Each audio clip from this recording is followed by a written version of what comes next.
Okay, welcome back. So today I have something special for you. It's my 20th video and I uploaded my first one exactly 4 weeks ago today. So in those 4 weeks I have managed to get 14 subscribers, 345 views and 11.5 hours of view time. Pretty crazy. Who knows where I'll be in 1 month or 1 year from now. So of course, if you haven't, like and subscribe so I can do my full day of eating challenge with burgers and pizza soon. So to celebrate 1 month, I figured I'll do a video on low calorie, high protein dessert to fit into this fitness lifestyle.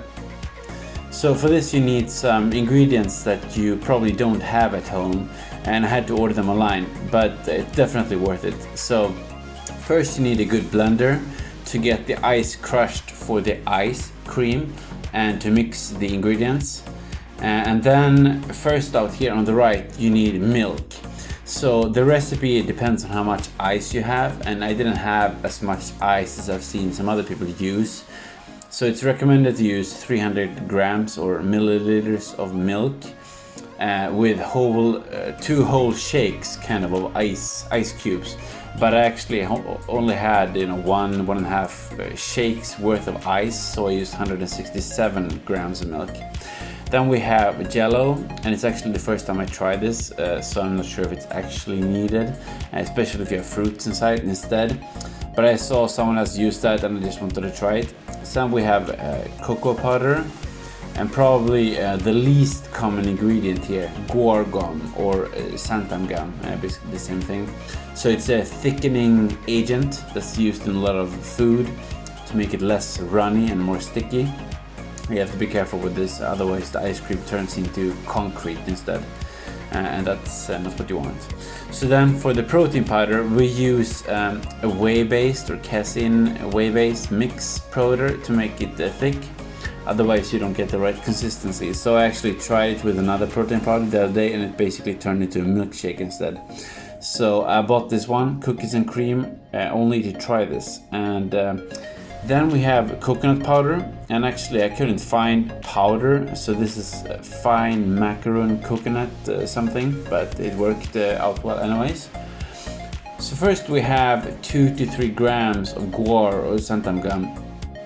Then we add in 8 grams of sugar-free yellow, and there are a lot of different flavors here. I used the raspberry because it looked nice and I like the color red.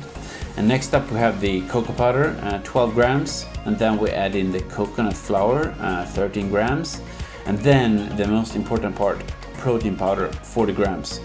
And then we mix it all up to get this nice mixed consistency.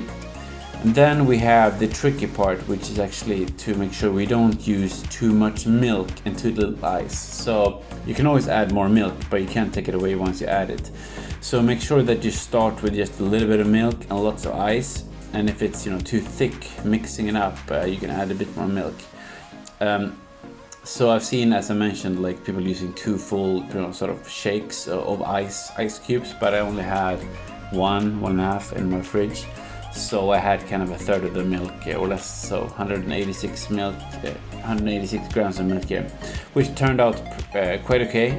Probably would have been better to have even more ice, but this is what it was this time.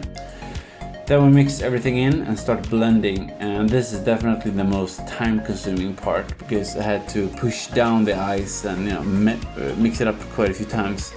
And if you have a stronger blender, that's probably better to make it more evenly mixed. You don't have to do this.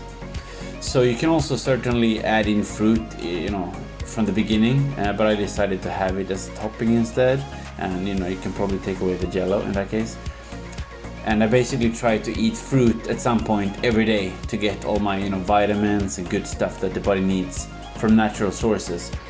But here I also spiced it up, adding a nice mango on the side. And I must say this whole thing turned out pretty nice, but also insanely massive volume-wise. It's basically like a whole dinner. So if you get the balance wrong with the ice and the milk, it's basically going to be like a bowl of milkshake, and that's probably not what you want. So be careful with that. And if you like it, let me know. And if you have other ideas you want me to try, write in the comments. Otherwise, give me a like, subscribe, and see you in the next video.